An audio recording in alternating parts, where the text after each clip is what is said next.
আমি মানুষটা খুব বেশি পরিকল্পনা করে আসলে চলতে পারি না। আমার যখন যেটা মনে চায় আমি তখন সেটা করে ফেলি। সেটা আমার সংসারের ক্ষেত্রে হোক, ব্যক্তিগত জীবনে হোক।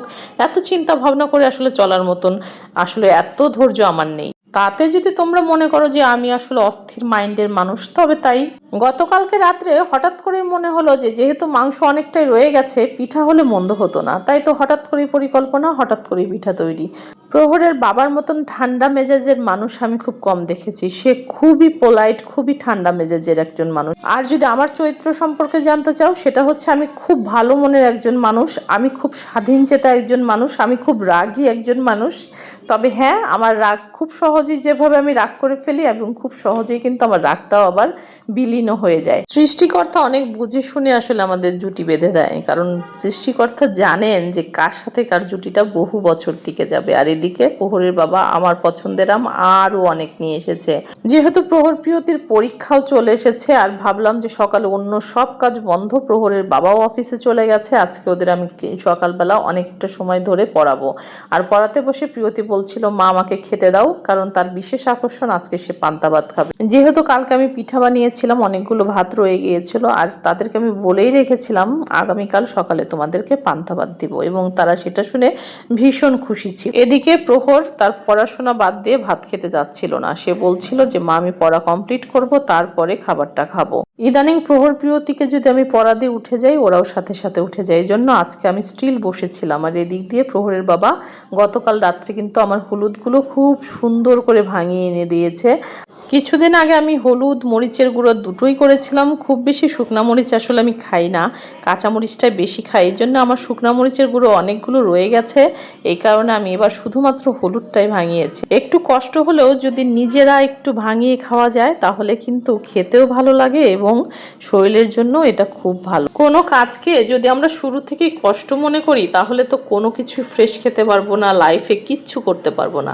আর হলুদের গুঁড়াটা কিন্তু আমি এইভাবে পলিথিনের মধ্যে করে কৌটার মধ্যে রেখে দেই। আর এটা আমি কিন্তু শিখেছি আমার মায়ের কাছ থেকে। সব সময় আমি বলি, মা বাবা যা কিছু করবে সন্তান ঠিক সেটাই করবে। আমার মা আমাদের পড়াশোনার পাশাপাশিও অনেক কিছুই করতে দিতেন, আর সেগুলো করতে দিতেন জন্যেই আমরা কিন্তু মোটামুটি একটা সংসারকে চালিয়ে নিতে শিখে গেছি। সকালবেলা আমার ডিপ ফ্রিজটা খুঁজে আমি একটা মাছ বের করলাম, কারণ আমাদের বাড়ি থেকে আসার পরে মাছ বাজার করা হয়নি। যদিও মাংসটা আনা হয়েছে, মাছটা এখনো প্রহরের বাবা আনেনি। সেদিন যদিও সে বাজারে গিয়েছিল, বলল যে ভালো মাছ নাকি পায় নাই। এদিকে আমার মেজাজটা সকাল থেকেই কিন্তু খারাপ হয়ে আছে। আমার চেহারা দেখে তোমরা হয়তো বুঝতে পারছো না, কিন্তু আমার কিন্তু মেজাজটা ভীষণ গরম হয়ে আছে। কারো উপর জানো? আমার বুয়ার উপর। কারণ সে অনেক দিন ধরে বাড়ি গেছে, আসার কোনো নামই নাই। তাদেরকে যত ছাড় দেওয়া যায় তারা মনে হয় আরও পেয়ে বসে। আর আসার পরে যদি বলি খালা এভাবে হচ্ছে না, একটু রেগুলার কাজ করেন, তখন এমন একটা হাসি দিবে যে আসলে কিছুই করার থাকে না। আর যেহেতু ওরা গরিব মানুষ, একটু দয়া না করলেও হয় না, কারণ একটু তো মানবিক হতেই হয়। কিন্তু আমাদের কষ্টের কথা কি ওরা ভাবে না? মাঝে মাঝে তো ভাবি যে এখন থেকে আর বুয়াই রাখবো না, কিন্তু আমার বিজনেসের কাজ আছে, আমার প্রহর প্রিয়তির সব কিছু মিলাই আসলে আমি পেরে উঠি না।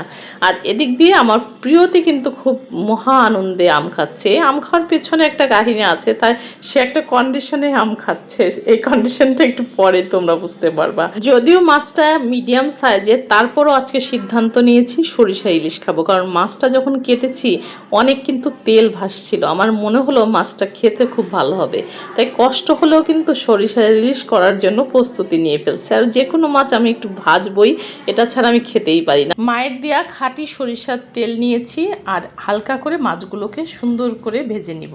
এবার বুঝতে পারছো তো কি সেই কমিটমেন্ট? আমার সেই কমিটমেন্ট রক্ষার জন্য আমার কিন্তু চিকেন ফ্রাই রেডি। আর এদিকে আমি আমার সব সরঞ্জাম নিয়ে নিয়েছি, যা যা দরকার। একটু পেঁয়াজ, একটু এখানে কিন্তু আমি লাল লাল মরিচগুলো বেছে নিয়েছি, ঝালটা যা হবে না, আর সাথে একটু লবণ, সরিষা, দুই রকমের মিশিয়ে এই যে সরিষা বাটা কিন্তু আমার কড়াইতে দেওয়া হয়ে গেল। সাথে সাথে আমি নাড়াচাড়া করে একটু ধনিয়া গুঁড়ো, একটু জিরে গুঁড়ো, খুব বেশি মশলা দিব না, দিয়ে নাড়াচাড়া করে একটু কষিয়ে নিয়েই কিন্তু মাছগুলোকে দিয়ে দিব। মাছগুলোকে সুন্দর করে কষিয়ে নিব। মাছের ফ্লেভার যা বেরোচ্ছিল, আজ দুপুরের খাবারটা জাস্ট জমে গেছে আমার। একদম গরম ভাতে একদম টাটকা সরিষা ইলিশ খেতে কি যে ভালো লেগেছে। সাথে কিন্তু আমি সয়া বড়ি রান্না করেছিলাম, তারপরে আমি পটল ভাজি করেছিলাম। অনেক কিছুই করা হয়, কিন্তু সব সময় আসলে ভিডিও করা সম্ভব হয় না। কারণ একটাই, প্রহর প্রিয়তে একটু পর পর এসে বলবে, মা আমরা তো পড়া রেডি করেছি, আমাদেরকে এখন একটু মোবাইল দেখতে দাও।